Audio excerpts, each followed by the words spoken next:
श्री कृष्ण ने भगवान शिव को वृकासुर से बचाया। एक बार भगवान शिव ने शकुनी के पुत्र वृकासुर नामक राक्षस को वरदान देने के बाद खुद को बहुत ही खतरनाक स्थिति में पाया। वृकासुर एक त्वरित और शक्तिशाली वरदान की तलाश में था और ये तय करने की कोशिश कर रहा था कि उसे अपने लक्ष्य को प्राप्त करने के लिए 3 प्रमुख देवताओं भगवान ब्रह्मा, भगवान विष्णु या भगवान शिव में से किसकी पूजा करनी चाहिए। नारद मुनि से सलाह लेना। अपनी खोज में वृकासुर ने महान ऋषि नारद से मुलाकात की और उनसे सलाह ली कि कौन सा देवता उसे जल्दी परिणाम देगा। नारद ने राक्षस के इरादों को समझते हुए उसे भगवान शिव की पूजा करने की सलाह दी। उन्होंने कहा कि भगवान शिव बहुत जल्दी संतुष्ट हो जाते हैं लेकिन बहुत जल्दी असंतुष्ट भी हो जाते हैं। नारद ने रावण और बानासुर जैसे राक्षसों का उदाहरण दिया जिन्होंने भगवान शिव की प्रार्थनाओं से उन्हें संतुष्ट करके बहुत सारे ऐश्वर्य प्राप्त किए थे। केदारनाथ में बलिदान। नारद की सलाह पर चलकर वृकासुर भगवान शिव के भक्तों के तीर्थस्थल केदारनाथ गया और उन्हें प्रसन्न करने के लिए एक यज्ञ की अग्नि प्रज्वलित की।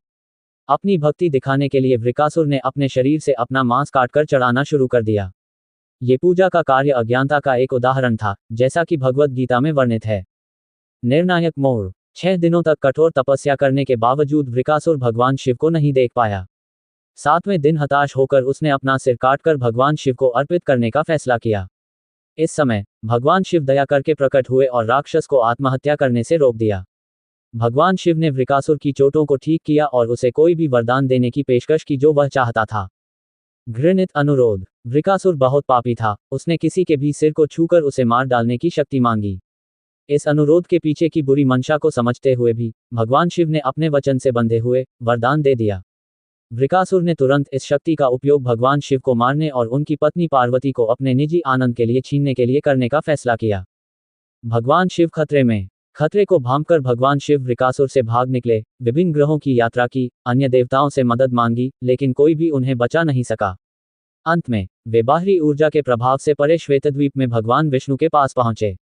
भगवान नारायण का हस्तक्षेप। भगवान विष्णु ने ब्रह्मचारी का रूप धारण करके वृकासुर के पास जाकर उसे चतुराई से अपने ऊपर वरदान की परीक्षा लेने के लिए मना लिया। भगवान नारायण के वचनों और उनकी माया से धोखा खाकर वृकासुर ने अपना हाथ अपने सिर पर रख लिया, जो तुरंत टूट गया और उसकी मृत्यु हो गई। निष्कर्ष। देवताओं ने भगवान नारायण पर पुष्प वर्षा की, उनकी स्तुति की और उन्हें प्रणाम किया। भगवान विष्णु ने भगवान शिव को बताया कि राक्षस के पापपूर्ण कार्यों के कारण उसका पतन हुआ। इस प्रकार भगवान नारायण की कृपा से, जो सभी भौतिक गुणों से परे हैं, भगवान शिव आत्म खतरे से बच गए।